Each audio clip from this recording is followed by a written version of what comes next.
5 pivotal players in the Western Conference. Keep in mind, the list is fluid. The list is fluid. As the series progresses, Wilbon, I reserve the right to change my mind, Cameron. I reserve the right to change my mind, but here's what we're going to do, all right? You got the top 5 pivotal players in the Western Conference. Victor Wembanyama, SGA, Alex Caruso, Dylan Harper, Stephon Castle. These two are self-explanatory, okay? Top 2 candidates for league MVP honors. You know what they bring to the table. You know what they mean to their team. Did you see Caruso? You see the way he's being utilized by that coach? You see how he's got to guard Wembanyama half the time? You see how pivotal it was for him to give you some kind of offense because, damn it, you was going to need that? He's a two-way player showing you defense is his signature, make no mistake about it, but he draws the tough assignments. He takes some of the pressure in most situations off of the Isaiah Hartensteins and, of course, the Chet Holmgrens of the world. He is key. Lou Dort is usually that dude, that linebacker playing defense on a basketball court that's guarding some of the opposing guards. Caruso, there's no limitations. It's a guard, it's a forward, it's a center. It don't matter. You can put him on there. He's too versatile, too important. This brother right here, Dylan Harper, I keep bringing this up, Ron Harper must be very, very proud to be the champion that he was, to watch his son, a rookie, look the way he looked. 24 points, 11 rebounds, 7 steals. This brother right here, Dylan Harper, balled out last night. He is absolutely special. The upside is tremendous. Worthy of being the number 2 overall pick in the NBA draft. He's really, really showing himself. And Stephon Castle is that dude. Remember, when guarding SGA is shooting like 31% from the field when this brother is on him. This dude is going to be key as well. In order for the series to be determined, these 5 guys are going to play key roles in determining the outcome. You can bring up other names all you want to. It's going to come down to one of these 5. That's on my list. Wilbon, I'll start with you before we go to Cameron. What do you say about that? All right. Obviously, the top of the list is mandatory. The first 2. And Caruso, yes, because they ask him to do so much defensively. When he pitches in with a 31-point night like last night, that's amazing. Look, I agree with your overall assessment of Harper, who is going to be a great player. I think when the season started out, people thought, oh, one of these young guards may have to go. And Castle's so good. I had Castle All-NBA this year. You look at it and you say, well, Harper may get left. No. Harper is as valuable as you say he is. But, Stephen A., Harper's got to slide off that list, and Chet has to be on the list. Oklahoma City has no chance without Chet making major contribution. We talked about what he has to do defensively. We saw that 1 block shot.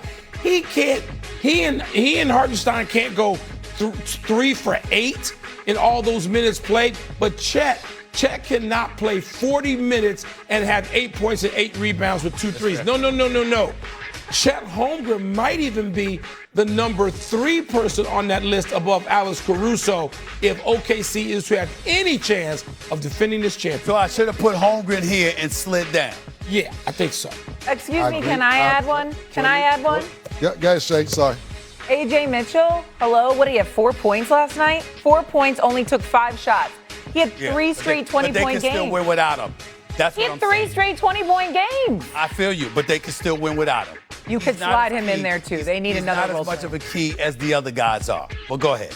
Go ahead, Cameron. Tell him, Shay. I ain't going to let him cut you off. Guys, get your point across. But the list is fluid. It's fluid. The list is fluid. LB, you got it right, man. Chet has to be number 3. Everybody slides down. But Shay, I like what you said. He's second leading scorer in OKC, only had 4 points. He needs to be a difference maker as well. I'm not going to let them brush you off like that. Great. You know what? I'm not going to brush him off. I think Wilbon was right. Y'all are all right about Holmgren being up in here. Maybe he was so anemic in game 1, I just forgot about him. That's my excuse. I had selective amnesia for a moment right there. Chet Holmgren should be 3. Alex should be 4. But I'm still going to say Dylan Harper because we didn't expect this kind of performance. The way that he looked right now. Great. And with De'Aaron Fox with the ankle injury, guess what? You might not force De'Aaron Fox to come back earlier than necessary because of the way Dylan Harper looked. He looks like that. You're going to sit up there and look and just say, hey, what the hell with it? Sit down, rest. We got this covered. Let's go to the Eastern Conference, please, right now. Let's switch this list right here.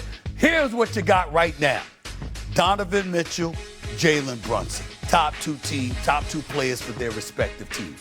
OG Anunoby, because again, the way that he's been playing and how he's the two-way player that he is, shooting the ball so effectively the last time we saw him, I think he decides whether this is a series or not.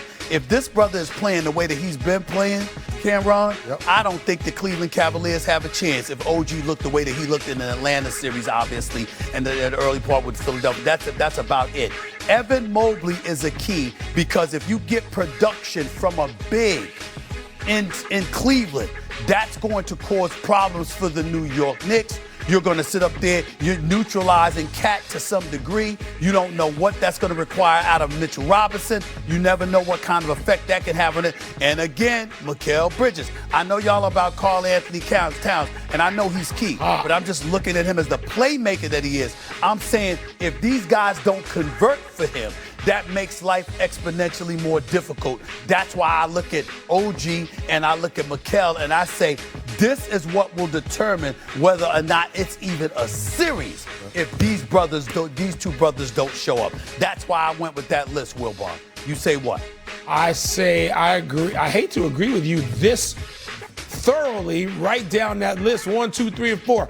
The only place, Stephen A., I'm not going to say I disagree, but Cat, given what Cat has done, given the evolution of the Knicks offense and Mike Brown and his staff and the way that team has decided to run the offense largely through Cat, Stephen A., these assist totals are crazy. A couple of 10 assist games, another 7 assist game in 27 minutes, and let's face it, I mean, Cat has got to stay out of foul trouble. We talk about that all the time. Yeah. So I'm going to go with Karl Anthony Towns in that 5th position. I hear you about Bridges. But if I had to pick a Knicks player that I had to ride with, that I thought was going to be essential in this series starting in game 1, it's going to be Karl Anthony Towns. Because if you've got him and Jalen Brunson rolling together, and you got Anunoby being able to defensively play through whatever's going on with those hammies, I think the Knicks are going to be fine. But Cat is essential to that equation. I think this list is great. I wish you could put a slash, because I think it's some people's time. I agree with Wilby when you have Evan Mobley, but I think it's a tie with Cat.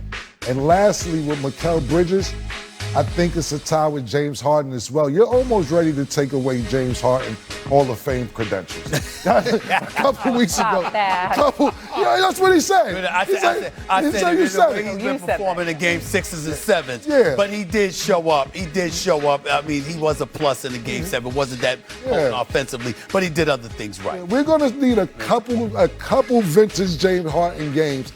The subpar performances that we've been seeing in Game 6 and 7 throughout the years. Right. I don't know thank you, brother. I don't know if it gets to Game 6 and 7, but we're going to need to see some vintage James Harden for Cleveland to even compete in this series. So I would put him as a tie with Mikal Bridges and a tie with Evan Mobley with Cat. Karl